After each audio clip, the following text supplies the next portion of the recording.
I was standing behind the counter at the boutique, just finishing up with Mrs. Peterson, when my phone buzzed. It was Mark, my husband of 12 years. I recognized his name on the screen, but what I didn't expect was the text that came with it. "I've already emptied our joint account." I didn't even flinch. My hands didn't shake, and my voice didn't waver when I helped Mrs. Peterson pick out a scarf. The only sign of what had just happened was a slight tightening around my eyes. It wasn't shock. It was more like recognition. This moment, this betrayal, I had seen it coming. Maybe not in exactly this way, but the signs had been there. And I had been watching, waiting. I didn't respond to his text right away. Instead, I finished helping Mrs. Peterson, wrapped up her purchase in the signature silver paper we were known for, and made sure she had everything she needed before she left. As the door clicked shut behind her, I stood there, staring at my phone.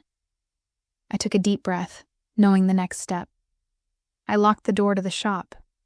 I was done for the day, and it was time for me to respond. The weird thing was, I didn't feel angry. I didn't feel sad either. It was almost like I was watching myself from the outside, calm, collected, like I had been expecting this moment, even though I hadn't fully realized it. The truth is, the signs had been there for months. The late nights at work that never matched his deposits into our account. The random password changes on his phone.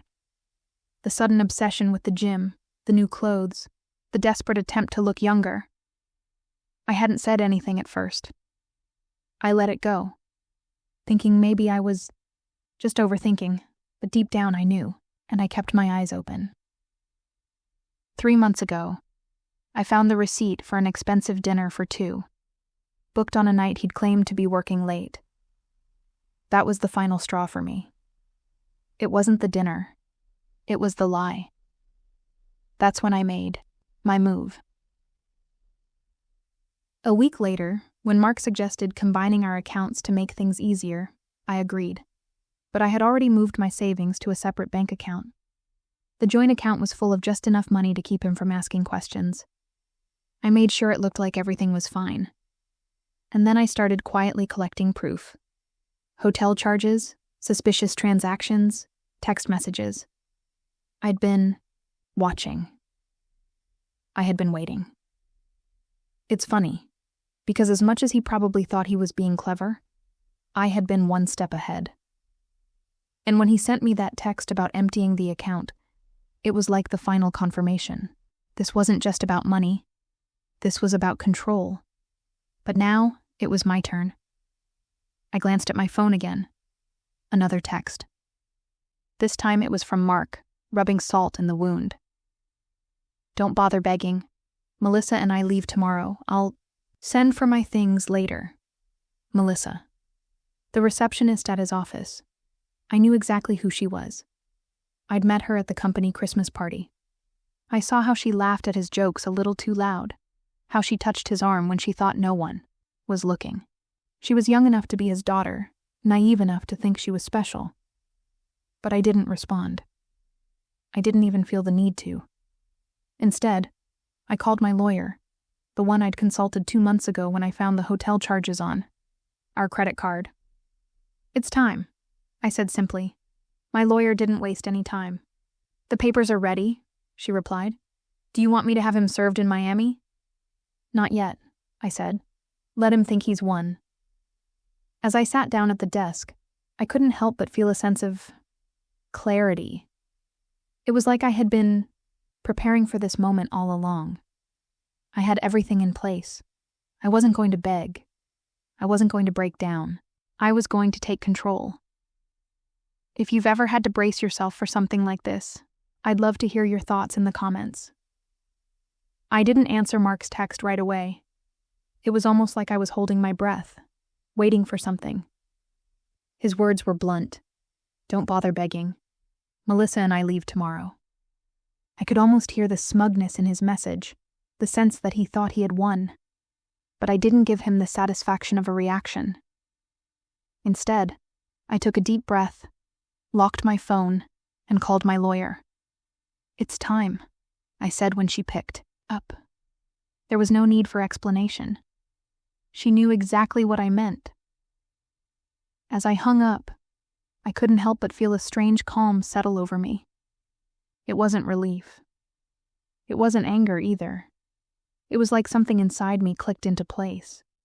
I had been preparing for this moment without even fully realizing it. For months, I'd been quietly watching, keeping track of every little thing. The late nights, the sudden password changes, the trips he was taking that didn't quite add up. His behavior had started to get more erratic, more careless. I'd noticed how he'd started dressing differently, trying to look younger, more vibrant. He was spending money we didn't have, doing things I didn't know about. 3 months ago, I found that receipt, the one for an expensive dinner for 2, on a night he claimed to be working late. I didn't say anything then. Instead, I quietly opened a separate bank account just in case. I moved my savings into it, and I kept my eyes open. Mark never suspected a thing. And honestly, I'm not sure why I was surprised. I'd spent so many years focused on our life, our marriage, that I'd completely overlooked how much of it he had been neglecting. But I'd learned a lot over the years, especially when it came to protecting myself. I had been patient. I had been methodical, and now it was time to act. The more Mark gloated, the more I kept my cool. I wasn't going to let him see how this was affecting me. Instead, I just kept collecting evidence. His texts, the hotel charges, the dinner receipts, every little admission of his fraudulent behavior, I documented it all. I made sure to cover my bases. It felt almost surreal at times, like I was watching myself from the outside. There were moments when I wondered if he thought I would crumble, that I would beg for him to come back, for us to work things out. But that wasn't going to happen.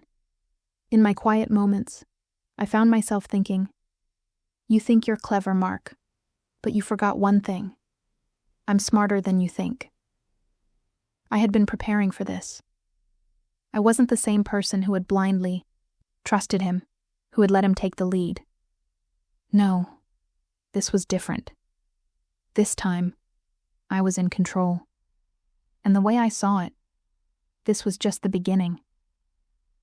Mark had made his move. Now it was time for me to make mine. And it was going to be a lot harder for him to walk away without consequences than he ever imagined. The next few days felt like a blur of activity.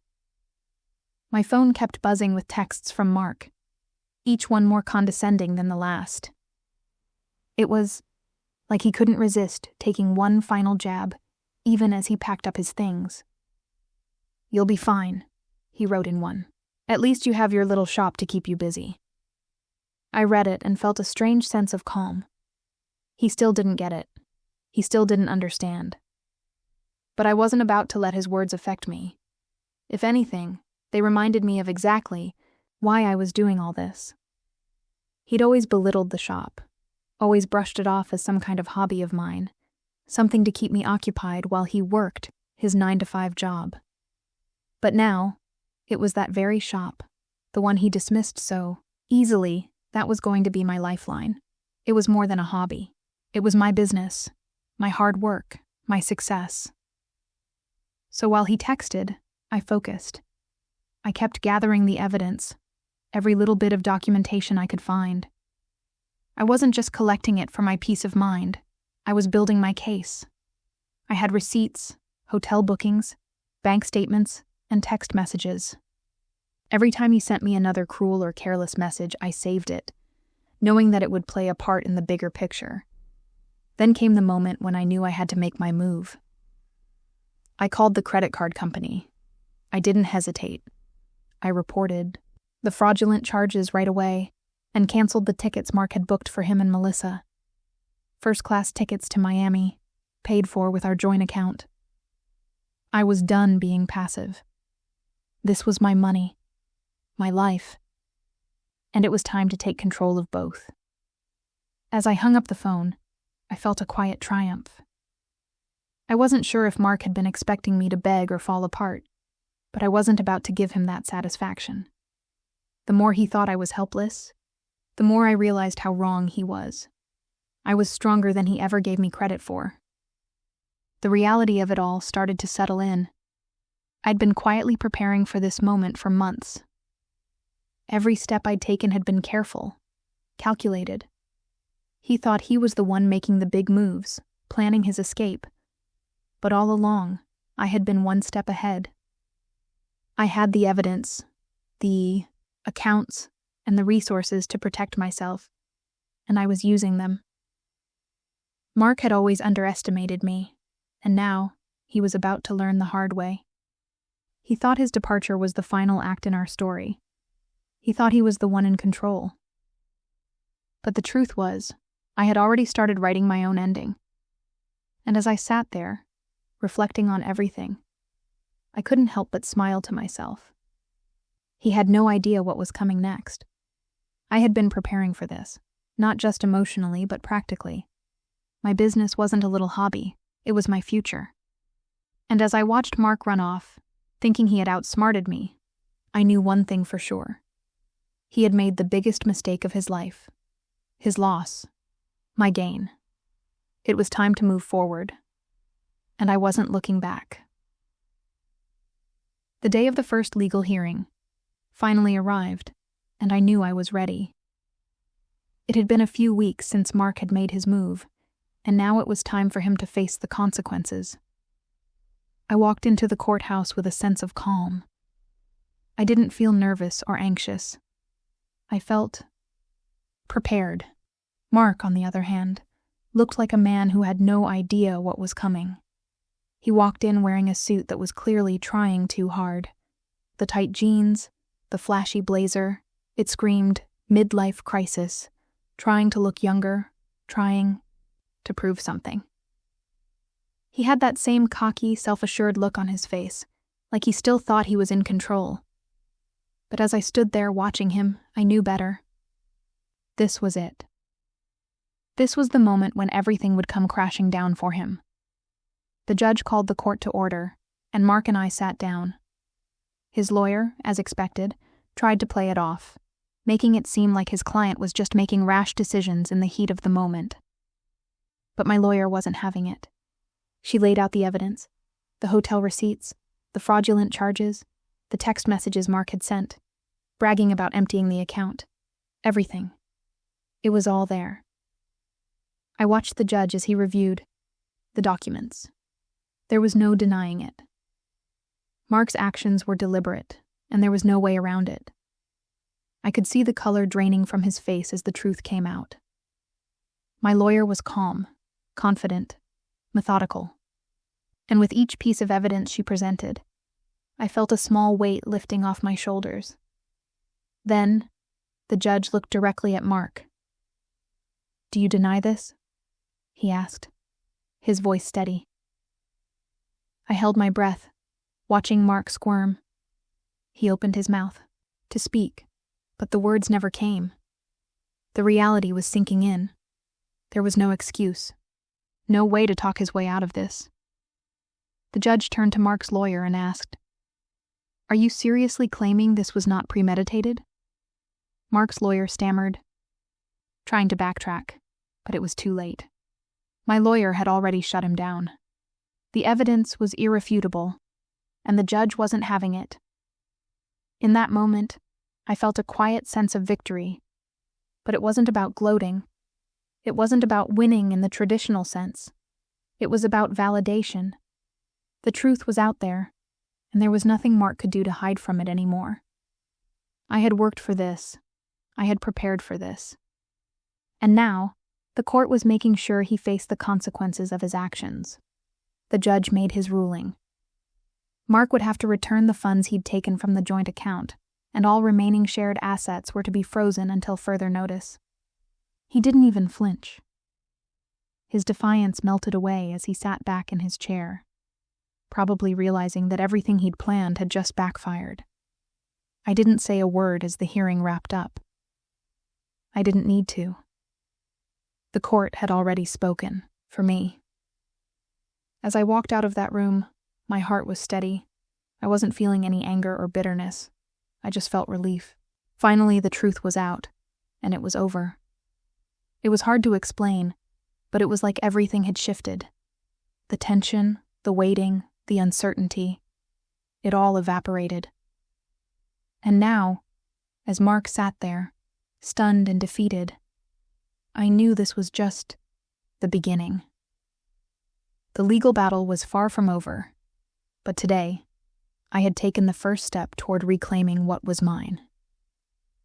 It wasn't long before I started hearing from Mark again. Only this time, it wasn't through text messages or calls. Now, he was turning to his family, trying to find a way back in.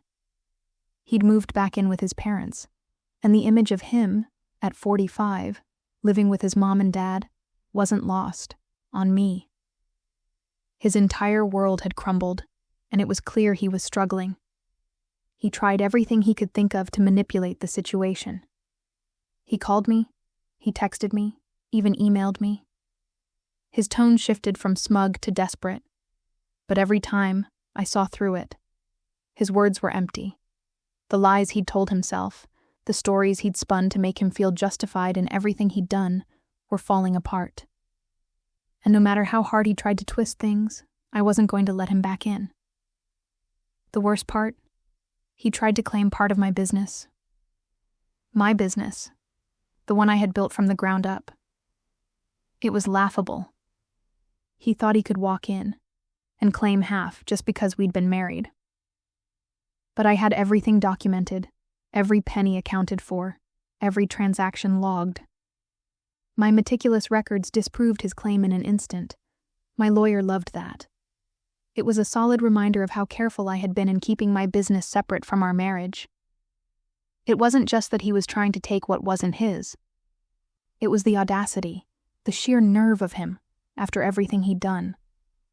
But I didn't waste my energy on anger. I just focused on what was in front of me, my business, my future, my life. And then something unexpected happened. Mark's family started reaching out. At first, I wasn't sure what to make of it. They'd been so quick to defend him, so ready to believe his version of events. But now, they were apologizing. His sister Amanda called first. She admitted that they had believed Mark's lies, but after seeing his behavior, how he'd handled everything, how he'd tried to manipulate the situation, they realized they had been wrong. They weren't the only ones who had been fooled. So had I, for so long.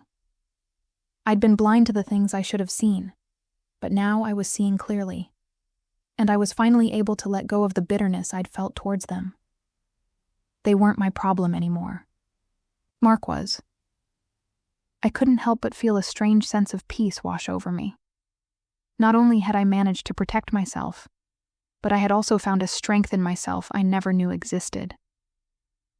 Looking back, I realized just how far I'd come. I wasn't the woman who had let him walk all over her anymore. I wasn't the woman who stayed quiet when she should have spoken up. I was stronger now, smarter. And I had learned, the hard way, not to underestimate myself. Meanwhile, my business was thriving. Word had gotten out about the situation, and as strange as it sounds, it had actually worked in my favor. People saw what had happened, and they rallied behind me.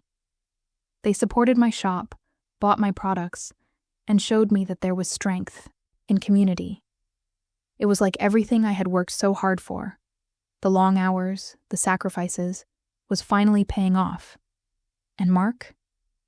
His life was falling apart. I heard from mutual friends that he was struggling to make ends meet, that his new life with Melissa wasn't all it cracked up to be. She was posting online about their adventures, but from what I could tell, those adventures were quickly turning into regrets. He'd lost his job, his reputation was in shambles, and people were starting to see him for what he really was. I couldn't bring myself to feel sorry for him. Maybe a part of me should have, but after everything, I just didn't. I had to keep moving forward. It was my life that mattered now, and I wasn't going to let him drag me back into his mess. It was strange, though. As much as Mark had hurt me, I realized something. He had also pushed me to become stronger, more resilient. Everything I'd feared, losing him, losing my business, losing myself, hadn't happened. If anything, I was more focused than ever. I had built something that wasn't just surviving, it was thriving. And every time Mark tried to tear me down, it just made me realize that I was capable of so much more than I ever gave myself credit for. While Mark continued to spiral, I stood tall. My business flourished. I felt proud of what I had accomplished, proud of the woman I had become. It was clear that he had underestimated me. But what he didn't realize was that his failure was what had fueled my success. The final hearing arrived, faster than I expected. By this point, I had already made up my mind. This was it, the last step in a journey I had never asked for but had found myself on. Nonetheless, Mark's lawyer tried one last time, desperately spinning the narrative that the division of assets wasn't fair, that things hadn't been as simple as they seemed. But the judge wasn't buying it. Not this time.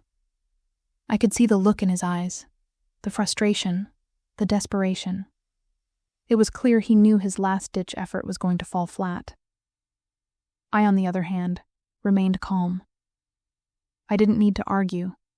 I didn't need to fight. The evidence was clear. Everything I had worked for, every step I had taken to protect myself, to keep my business separate from the mess Mark had created, was there, in black and white.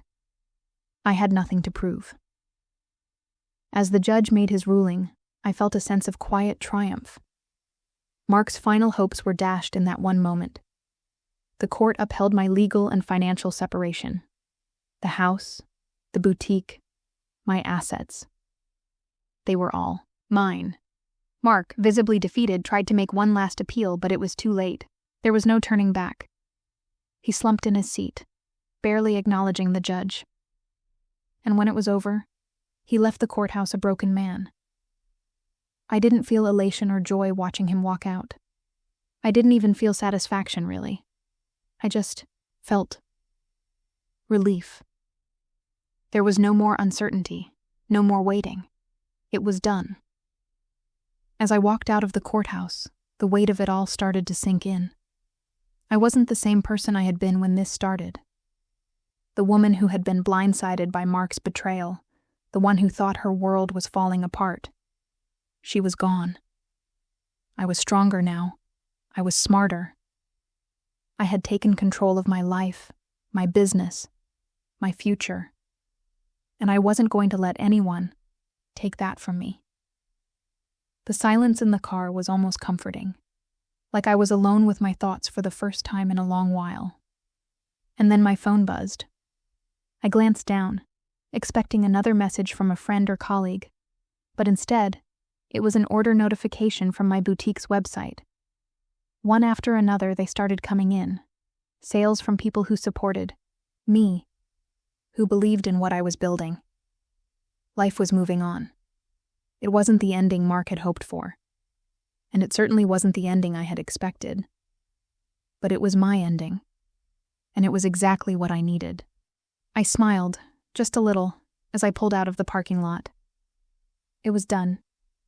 And no matter what came next, I knew one thing for sure. I was going to be just fine. As time passed, I started hearing bits and pieces about Mark, though I wasn't looking for updates. The thing about him was, he always thought he had control, that his decisions were going to be the end of me. But the truth was, his life was falling apart, and there was nothing I had to do to make that happen. It just did. First, it was his job. He'd always prided himself on being the one with a steady career, the one who was in control. But after everything came out in the open, things started to crumble. Word got around about his financial misconduct, and not long after, he lost his position. It wasn't long before his whole world seemed to come undone. His personal life, too, became a mess. His relationship with Melissa started to deteriorate. I heard from a mutual friend that she wasn't so thrilled with her new life either. Mark had painted this picture of a fresh start, a younger woman who would understand him. But it didn't work out like he imagined. Meanwhile, I was moving forward, building something real. My boutique, the one he'd always called a hobby, had grown into a thriving business. Word of mouth, along with some help from social media, was turning it into something I could be proud of. I wasn't just surviving. I was building an empire. And it felt incredible.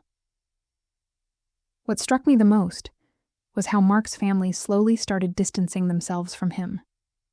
I'd been prepared for them to take his side at first, but as the truth sank in, they began to realize who the real victim was. His sister, Amanda, was the first one to reach out to me again. Her apologies felt hollow, but at least she was acknowledging the truth. It seemed like she too had seen through Mark's lies. And the rest of his family? Well, I stopped hearing from them altogether. In a strange way, I found peace in all of this. As much as I resented Mark's betrayal, I couldn't help but be grateful for what it had pushed me to do. I had no choice but to pick myself up and move forward. But that didn't feel like a burden anymore. It felt like freedom. When I looked back on everything, I realized just how far I had come. The woman who had been blindsided, who had been left devastated by Mark's betrayal, was gone. She had been replaced by someone stronger, more independent, and more self-sufficient than I ever knew I could be. And that was worth so much more than any apology or vindication I could have gotten from Mark. Mark thought he could take everything from me. My home, my business, my peace of mind. He thought I would crumble without him, that I'd beg him to come back. But in the end, I built something even greater than he ever could have imagined. Sometimes the best revenge isn't about getting even. It's about becoming who you were always meant to be. And that's exactly what I did. It's been a few years now, and I still can't quite believe where I am today. My business has grown in ways I never imagined. What started as a small boutique has expanded to 5 locations, and now I'm recognized nationally.